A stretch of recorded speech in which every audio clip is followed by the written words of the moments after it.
Salut YouTube, je m'appelle Xavier et dans cette vidéo, je vous emmène avec moi pour choisir mon futur châssis SimRacing. Dans cette chaîne, je parle de mes passions, de mes projets et j'essaie de créer du contenu qui peut-être peut vous aider vous aussi, en l'occurrence ici pour le SimRacing. Je vous dirai donc quels sont mes critères de choix pour choisir mon setup SimRacing. Je ferai un petit tour des solutions disponibles sur le marché en vous expliquant pourquoi j'ai retenu l'une plus que l'autre. Et enfin, je vous expliquerai comment j'ai configuré mon châssis par rapport à la solution que j'ai retenue. Petit disclaimer avant de continuer la vidéo, bien entendu cette vidéo n'est pas sponsorisée, j'ai choisi par moi-même la solution qui me convenait le mieux, donc je vous invite de votre côté à faire vos recherches, à regarder cette vidéo pour vous donner des éléments de choix, mais bien sûr la décision à la fin vous appartient et je ne parle ici que de mes choix personnels. Donc sans en ajouter plus, on part tout de suite pour la découverte de mes critères de choix pour mon setup SimRacing. Alors la première chose, c'est pourquoi est-ce que j'ai voulu changer de châssis SimRacing. Comme je l'avais expliqué dans la précédente vidéo, donc ce châssis que j'ai déjà, il est super, il est rigide, il y a un baquet, enfin il y a plein de choses qui font qu'il est génial. Le seul problème, c'est qu'aujourd'hui, sa conception est très rigide et donc ça m'empêche d'évoluer vers du matériel plus performant. Vous l'aurez compris, mon premier critère, ça va être la modularité. Je veux un châssis modulaire et réglable, c'est-à-dire que je puisse le faire évoluer dans le temps, ajouter des choses, le modder. Et donc du coup, la première chose que j'ai voulu quand j'ai voulu changer de châssis, c'est de m'orienter vers du profilé aluminium qui présente tout un tas d'avantages en termes de modularité, réglage et puis aussi ajout de matériel plus tard sur le châssis si on le compare par exemple au châssis tubulaire. Si on passe sur le deuxième critère important, pour moi c'est vraiment la rigidité. Alors quand j'ai dit rigidité, c'est pour deux éléments, à la fois et surtout au niveau du pédalier, c'est-à-dire pour pouvoir avoir des freinages forts, durs, comme j'aimerais l'avoir sur mon châssis SimRacing, notamment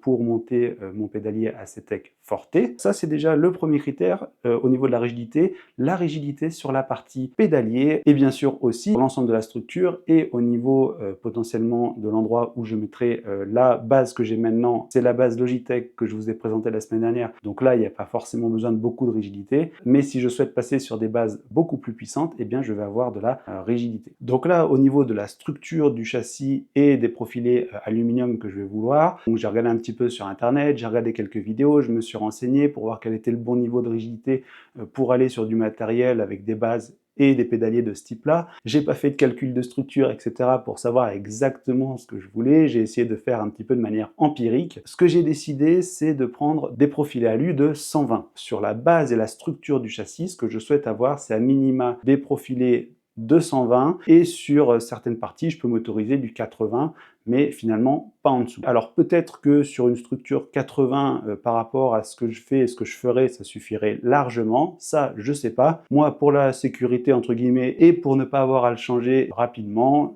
je pars sur du 120, comme ça je pense avoir un petit peu de marge. Si tous ces chiffres 80, 120 ne vous parlent pas trop en termes de profil alu, j'ai également fait une vidéo sur un projet très simple où je fais un petit support d'écran en profilé alu et je vous explique ce que sont les profilés alu, comment on les caractérise. Donc si là c'est des chinois, n'hésitez pas à regarder cette petite vidéo qui vous aidera à comprendre de quoi je parle ici.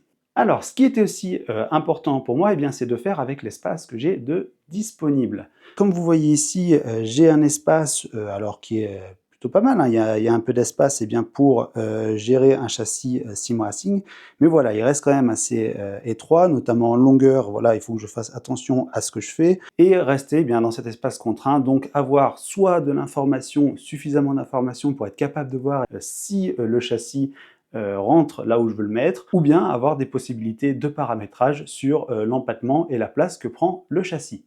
Alors aussi, ce que je voulais, c'était pouvoir réutiliser les éléments que j'avais déjà, et je pense notamment à mon siège Sparco. C'était super important parce que c'est quelque chose qui peut coûter assez cher dans la mise en place d'un châssis SimRacing. En ce qui me concerne, et si c'est votre cas aussi, j'avais déjà un siège, et donc je voulais pouvoir facilement le monter sur le châssis sans avoir trop de problèmes de compatibilité, et être sûr au moment de mon achat que j'ai bien ce qu'il me faut en termes de montage. Dernier critère, il s'agit du design. Alors, vous me direz, les goûts et les couleurs, ça se discute pas. En tout cas, pour moi, le design et la beauté du châssis, en soi, n'est pas quelque chose d'important. Bon, bien sûr, il ne faut pas que ça soit totalement en désaccord avec mes goûts et qu'esthétiquement, ça soit pas du tout ce que j'aime. Mais quelque part, pour moi, ce qui est le plus important quand on achète un châssis, en tout cas pour moi, c'est vraiment les critères que je vous ai dit avant, rigidité, modularité, le faire évoluer. Donc tout ça prime largement sur les questions de design. Donc avoir un châssis bien peint, bien nickel, etc., pour moi n'est pas forcément très important. Et vous verrez, eh bien peut-être que ça peut jouer sur le choix. Si vous c'est important, vous ne ferez peut-être pas le même choix que ce que j'ai fait. Et bien sûr, dernier critère, là c'est le prix, hein, donc les châssis on peut en trouver à des niveaux de prix variés et de manière plus ou moins haut de gamme. Moi l'objectif c'était d'avoir quelque chose de relativement contenu, je dirais entre 350 et 550 €. Donc là, vous avez l'ensemble des éléments qui sont importants pour moi. Si vos critères sont différents, alors à ce moment-là, vous pourrez aussi ajuster et partir sur des solutions qui ressemblent mieux à ce dont vous avez besoin. Maintenant, on va se retrouver sur l'ordinateur, sur Internet. J'ai fait une petite présélection de châssis, les châssis qui ont retenu mon attention, les marques que j'ai consultées. Et du coup, on va les balayer. Et à la fin de cette partie, eh bien, je vous dirai vers quelle marque, vers quel fournisseur je me suis orienté et les raisons de ce choix. Des marques de châssis sur le marché, il y en a un tas, je prétends pas toutes les avoir explorées, j'ai regardé celles dont j'ai entendu parler, dont les chaînes YouTube spécialisées parlent. Bref, j'ai fait un petit peu mon étude de marché, j'ai regardé ce qui se faisait et j'ai retenu 4, 5, 6 marques avec un petit peu plus de modèles, puisqu'il y a certaines marques où il y avait potentiellement plusieurs modèles qui pouvaient m'intéresser. Je vais les passer une à une. Donc vous verrez bien le prix au moment où je tourne cette vidéo, c'est-à-dire début mai 2025. Si vous regardez cette vidéo plus tard, peut-être que les prix auront évolué et que les propositions des marques ne sont plus exactement les mêmes. Déjà, donc, une marque connue pour ses châssis, c'est Simlab. Simlab propose des châssis en profilé alu. Et donc là, vous voyez, par rapport à mon critère de base, on était plutôt sur du 80 que du 120. Alors je pense que ça aurait été largement suffisant voilà, pour un châssis nu à environ 650 €. Donc là, bien sûr, l'intérêt, c'est que nativement, on a bien tout un tas de positions de réglage possibles au niveau du pédalier, au niveau aussi du volant. Donc voilà, là c'est un châssis, on va dire, haut de gamme, quand même à 650 €, donc un petit peu au-dessus du budget que ce que je voulais mettre. Ensuite, on a aussi Airseat, Airseat avec le A1 Pro GT.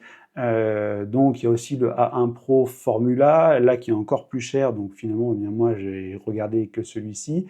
Et donc là encore, alors là je pense qu'on est vraiment d'un point de vue rigidité à ce qu'il faut exactement, hein. Vous voyez là en bas, si je dis pas de bêtises, c'est du 160. Sur les côtés, on est sur du 120. Donc là, on est vraiment sur un châssis robuste.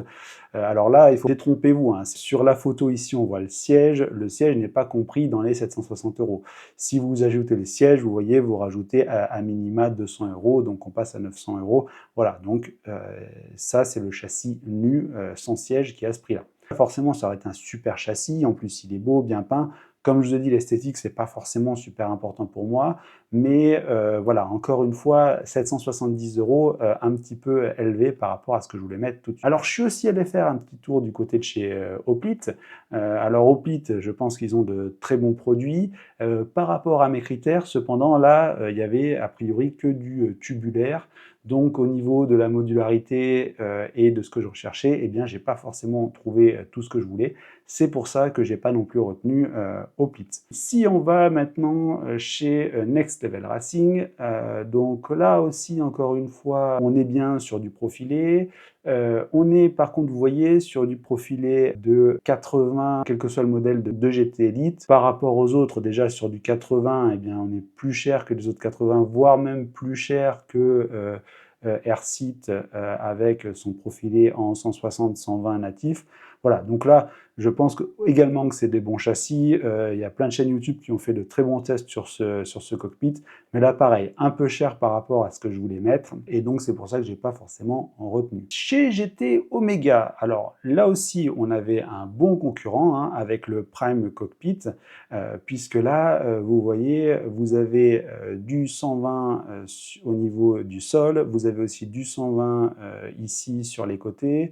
Voilà, c'est un châssis qui était aussi assez intéressant et vous avez vu par rapport au tarif que je voyais tout à l'heure, alors là il y a une petite promo autour de 700 €, donc finalement en concurrence par exemple avec le Airseat à peu de choses près au niveau du tarif, donc ça aurait pu être aussi un bon concurrent, mais toujours à 700 €, châssis nu, donc vous voyez, pour mon budget 350, 550, et bien là, j'ai pas forcément ce que je voulais. Ce qui m'amène à la marque suivante qui est Track Racer. Alors Track Racer, il y a deux modèles qui ont retenu mon attention.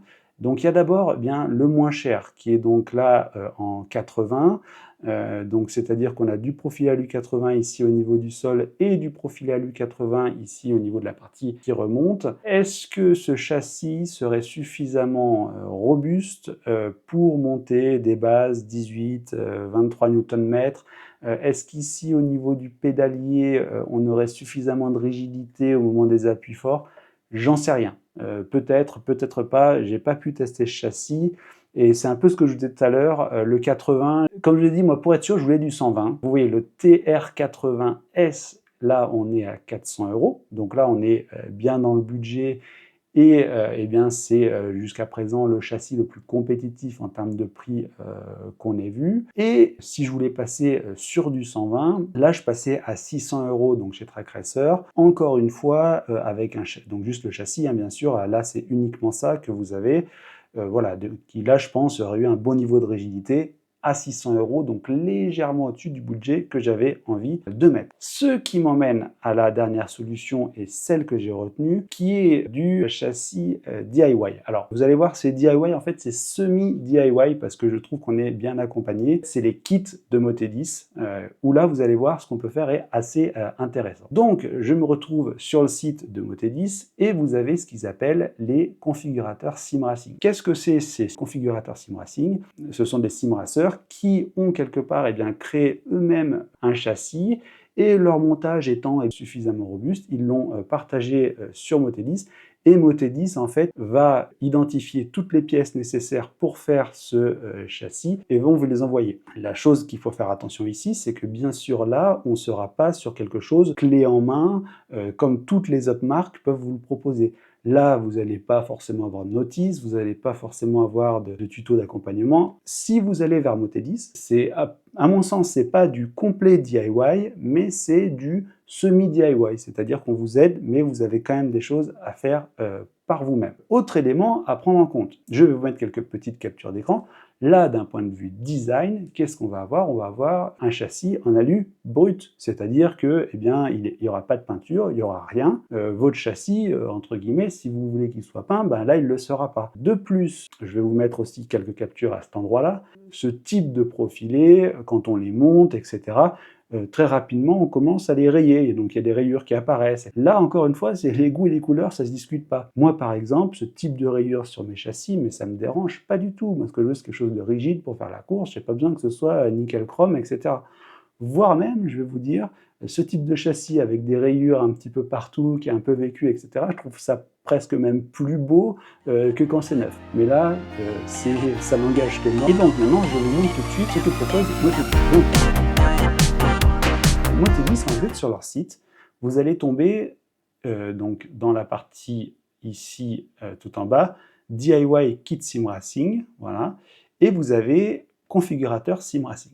Et donc là, Motedis va vous proposer tout un tas d'éléments pour personnaliser votre montage. De base, Motedis propose donc ce montage-là, DD Dream, et vous propose également de pouvoir ajuster vos dimensions. Il y a, on va dire, trois modèles principaux chez Motedis.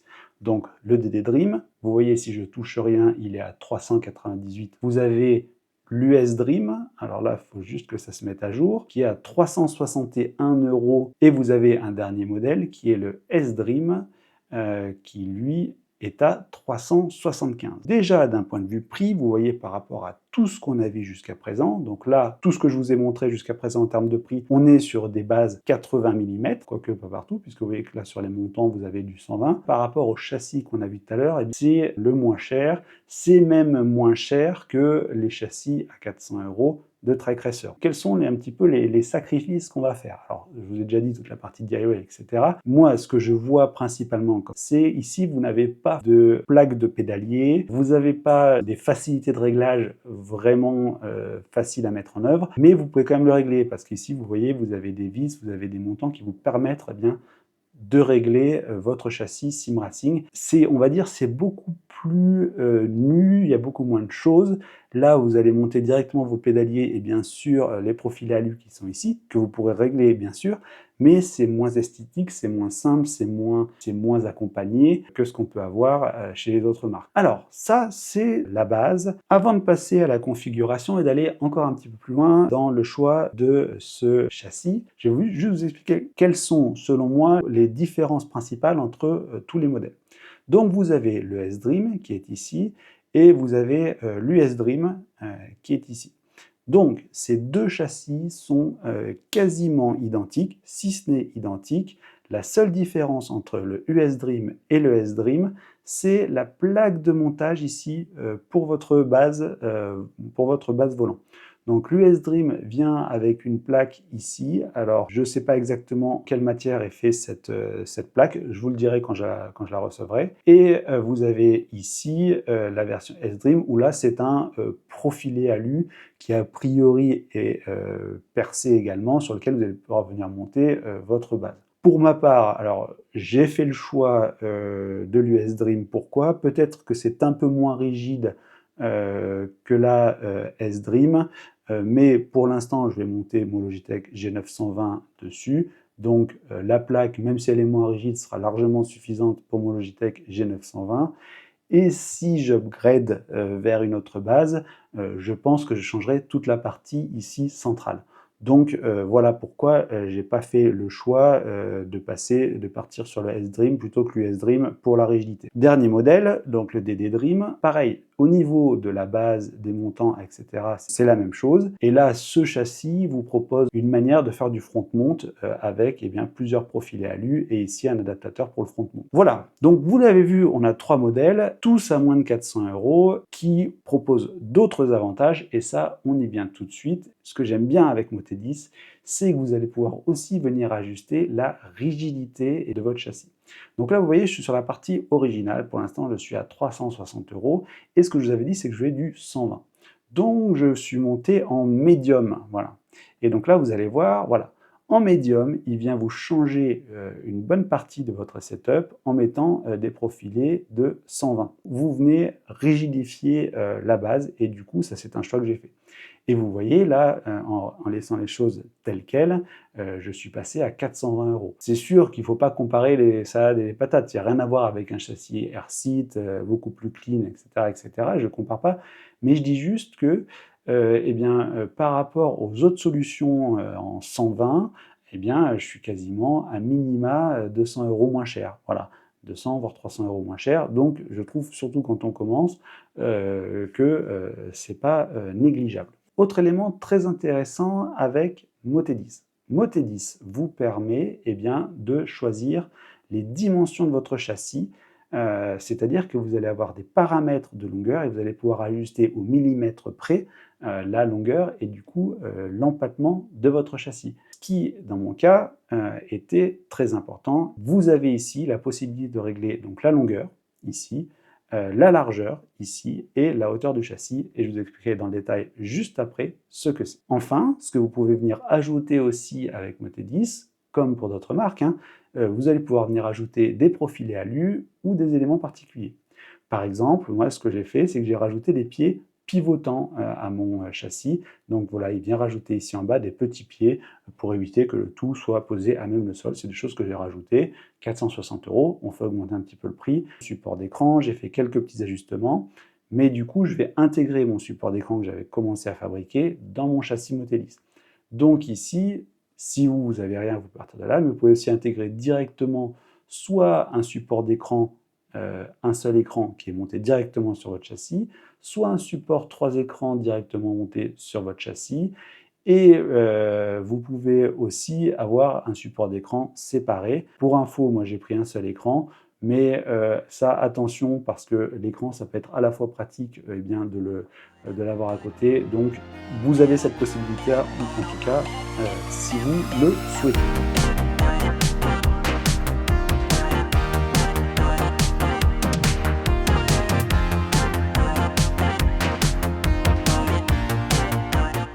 Alors maintenant, j'essaie de vous expliquer un petit peu ce qu'il faut faire attention quand on choisit un châssis Moté10, notamment au niveau du dimensionnement du châssis.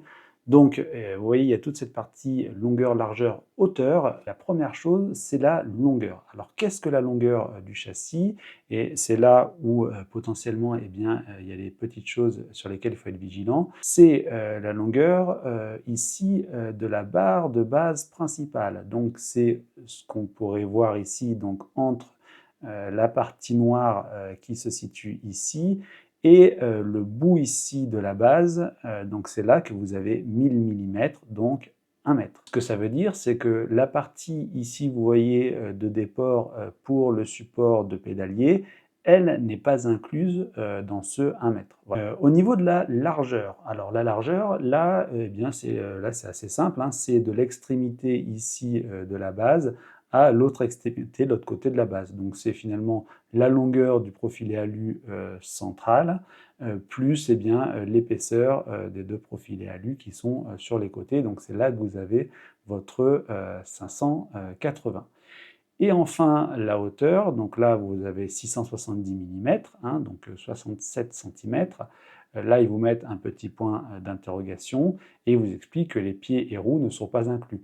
Donc là, vous voyez mes pieds ici n'entrent pas dans la hauteur. Donc la hauteur, c'est bien ici le bas de ce profilet alu qui sert de base à ici eh bien, le haut pour la partie latérale du châssis. Donc il y a quelques petits éléments auxquels il faut faire bien attention. Donc pour ma part, comme je l'avais dit tout à l'heure, et c'est peut-être aussi le cas pour vous, ce qu'il fallait que je fasse attention, eh bien c'était pour mon siège. J'ai déjà un écartement donné, et donc pour venir fixer mon siège, j'ai besoin que les perçages de mon support puissent venir ici s'aligner, vous voyez, sur les deux profilets alu centrales qu'on voit juste là, sur lesquels j'ai mis ma souris, qui viennent bien servir de zone de fixation du siège ou du baquet.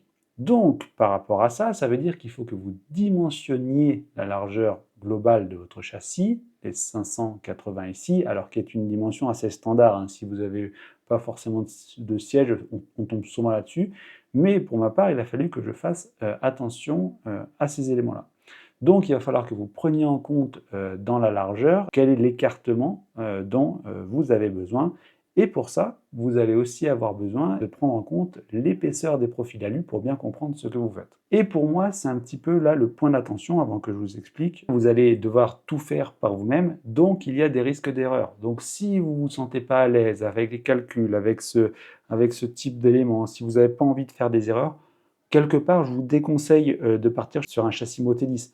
Autant vous orienter directement sur un châssis préfet, même si ça coûte un peu plus cher, puisqu'en fait, les erreurs que vous éviteront le fait d'acheter un châssis préfet, eh bien, vous permettra d'éviter de dépenser finalement plus d'argent sur le fait de correctifs. Avant d'aller plus loin, je vais vous expliquer justement un des éléments, un des exemples, une des choses qui est à prendre en compte quand vous allez faire votre châssis. En l'occurrence ici, pour moi, c'était la largeur du siège. Et ça dépendra de votre cas particulier. Donc malheureusement, je ne pourrais pas faire beaucoup mieux que vous expliquer comment je m'y suis pris moi, pour voir si vous aussi, ça peut vous aider. Qu'est-ce qui va être dimensionnant dans mon cas? Eh bien, c'est la largeur actuelle de mon siège, de mon baquet. Alors, ce n'est pas la largeur du baquet en soi, mais plutôt la largeur du support qui va vous permettre de venir fixer votre siège sur le châssis. Donc, en l'occurrence, moi, c'est cette partie métallique-là et la même que vous voyez de ce côté. Donc pour ça, ce que j'ai dû faire, c'est venir regarder la largeur totale de mon support, qui est donc, vous voyez, 510 mm dans mon cas. C'est moins important, mais il faudra regarder aussi ensuite l'anthrax entre les perçages. Et je vais vous expliquer eh bien, comment prendre en compte cette largeur de 510 dans le dimensionnement de la largeur totale de mon châssis Motelis. Ok, donc nous revoilà sur l'ordinateur et j'ai essayé de vous faire un petit schéma. Donc, vous voyez ici, là, la largeur de mon siège, c'est ce qui est représenté par le bleu, c'est 510 mm. Ce qui veut dire que finalement, les deux barres qui vont venir en dessous doivent à minima pouvoir venir s'écarter de 510 mm. Comme vous le savez, les profils alu, si vous ne le savez pas, vous pouvez regarder la vidéo que j'ai fait sur le sujet, ont en tout cas dans ce cas-là une épaisseur de 40 mm. Donc, hop, donc cette épaisseur-là, c'est 40 mm. Voilà. De l'autre côté, j'ai aussi 40 mm. Voilà. Donc là, on pourrait, à première vue, se dire, bon, bah, c'est facile. Pour trouver la largeur de mon châssis au total, je fais 40 plus 510, je trouve 590 mm. Donc, pour définir la largeur qui est là, on pourrait, à première vue, et c'est une erreur, je vous le dis tout de suite, se dire, eh bien, la largeur minimale dont j'ai besoin, c'est la somme de ces trois longueurs, à savoir 510 plus 80, enfin 510 plus 40, 590 mm. Oui, mais attention, parce que je peux ajuster avec ce type de profilé, sur ces rails de guidage de siège, je peux rétrécir, donc finalement je peux les rapprocher ici quasiment autant que je veux, moins de 510 mm. Cependant, je ne pourrais pas les écarter à plus de 510 mm. Or, ces deux rails que vous allez venir monter ici, ils viennent en théorie se fixer, vous voyez, sur les barres qui sont à l'intérieur. Donc, ils ne vont pas pouvoir venir se superposer, en tout cas dans une première approche, surtout si on veut pouvoir le régler un petit peu, avec les deux barres qui sont ici. Donc, ce qu'il va falloir que vous preniez en compte, c'est aussi l'épaisseur de ces deux profilés alu là, pour pouvoir venir positionner votre montant dessus. Donc, on va venir modifier ce schéma. Hop, je vais l'écarter. Je vais écarter celui-ci et je vais rajouter deux profils alu puisqu'ils ont eux aussi la même largeur. Il va falloir venir intégrer dans le calcul. Ce que vous allez avoir besoin, c'est d'avoir l'anthrax minimum entre les deux rainures des profilés. Les profilés alu, quand vous allez les monter, l'endroit où vous allez venir fixer votre siège, c'est dans la rainure. Donc cette rainure, elle se situe exactement au milieu du profilé alu. Donc là, on va vouloir l'écartement minimum nécessaire entre les deux plaques, c'est entre ces deux lignes. Ces deux lignes, je les ai représentées ici, vous voyez, elles se situent là et ici. Et finalement, ce qu'on va chercher à avoir, le 510 minimum, vous pouvez avoir plus si vous voulez, je vous conseille de prendre un peu plus en termes de sécurité, mais le 510 que vous allez vouloir, il se situe entre ces deux anthrax. Pour calculer la largeur totale minimum, on va venir regarder cette distance donc minimum dont on a besoin, mais ce qu'on va avoir besoin ici, la largeur que va occuper votre profil alu, ce n'est plus 40, mais c'est 20 mm. Puisque votre siège recouvrira la moitié de votre profil alu. Donc, quelque part, la distance totale minimale dont vous allez avoir besoin, c'est cette distance-là, voilà, qui va de là à là. Donc, 510 plus 40 plus 40, 590, plus 40, moi ici en l'occurrence, 630, voilà, 630 mm dans mon cas, pour mon siège. Donc ça, c'est vraiment le minimum. C'est-à-dire que si j'ai plus large, je pourrais monter sans problème mon siège. Si j'ai moins de 630 mm, je serai incapable de monter mon siège. Deuxième chose à laquelle il faut faire attention quand vous faites ce montage. Vous voyez ici sur la représentation 3D, les montants de la base du profilé alu viennent s'assembler entre elles avec ce type d'équerre.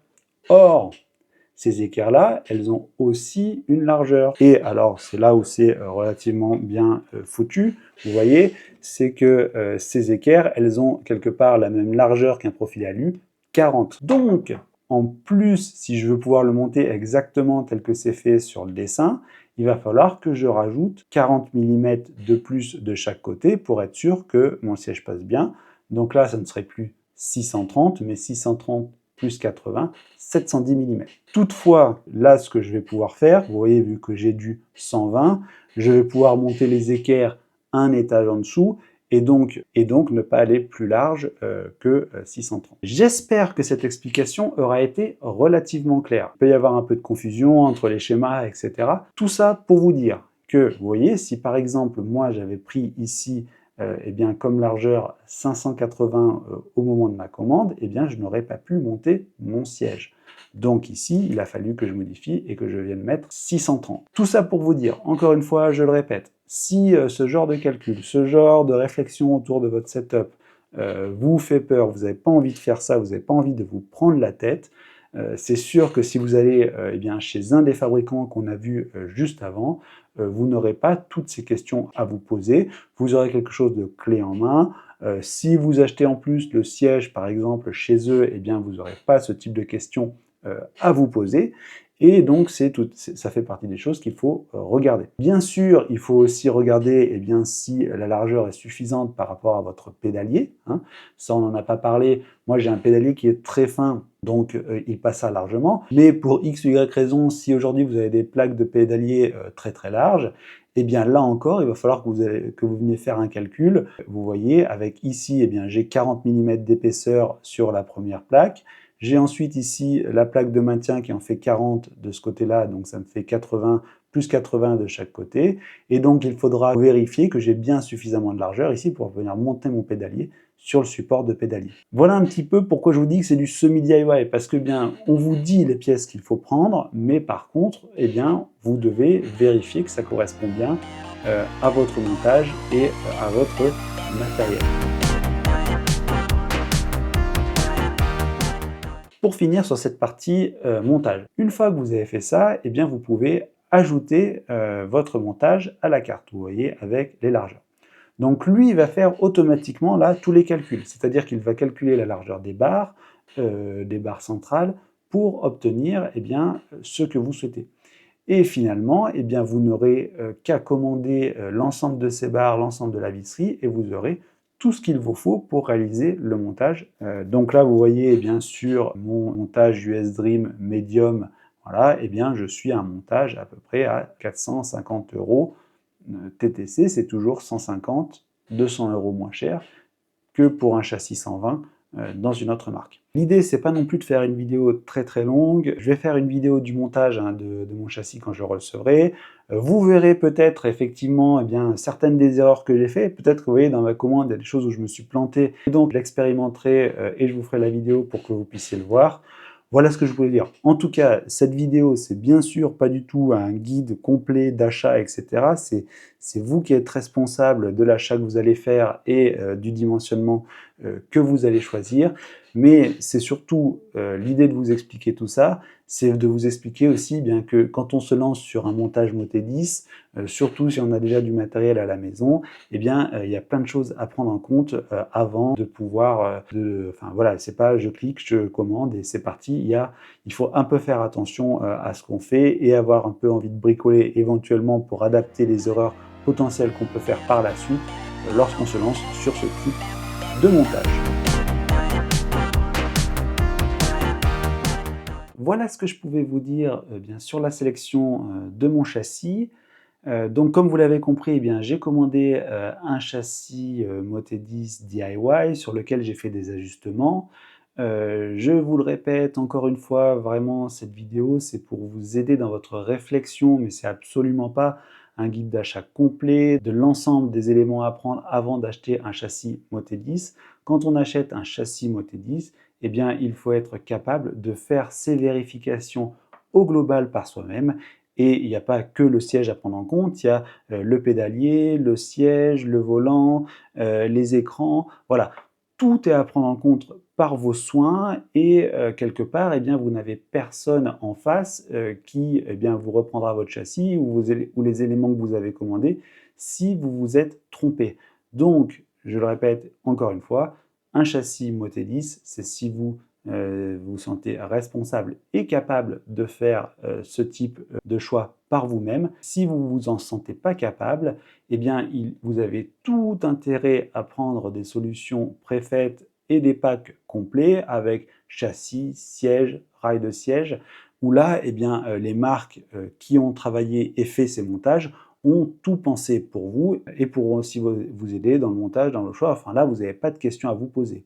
Donc, Motedis, effectivement, c'est un peu moins cher. On peut avoir un excellent châssis rigide pour un prix défiant, on va dire, toute concurrence aujourd'hui sur le marché. Cependant, si vous prenez un châssis Motedis, que vous ne commandez pas les bonnes pièces, eh bien, vous allez perdre tout l'argent que vous aurez mis dans le châssis, par exemple ici 400, 450 €. Donc, si vous recommandez un deuxième châssis, eh bien 800 €, etc., etc. Et donc là, bien très vite, vous allez complètement exploser votre budget si vous faites des erreurs. Et finalement, eh bien, la différence de prix entre le châssis Motedis et des châssis faits par des marques, on va dire plus haut de gamme, et où vous avez plus de questions à vous poser, eh bien finalement, elle est moindre, voire même le châssis Motedis vous coûtera plus cher si vous faites des erreurs qu'un excellent châssis chez une autre marque. Donc c'est ce que je peux vous dire, c'est là ça dépend de vous, ça dépend de votre appétence, de ce que vous aimez, mais ben voilà, ce que je trouve en tout cas sympa avec Motedis, c'est qu'on peut faire vraiment quelque chose qui nous ressemble, soit en sélectionnant directement tous les profilés et en faisant un montage, on va dire 100% DIY de A à Z, soit en utilisant leur petit configurateur qui va vous aider dans la sélection des pièces et à faire votre choix. Je vous invite à vous abonner à la chaîne si vous voulez être au courant de mes prochaines vidéos, puisque notamment dans la prochaine vidéo, je vais vous présenter le châssis, donc ce que j'aurai reçu. Je vous ferai certainement aussi une vidéo du montage du châssis. Je vous souhaite de profiter un maximum de vos simulations préférées sur vos setups SimRacing à la maison. Je vous dis à bientôt pour de prochaines vidéos. Allez, à plus sur YouTube.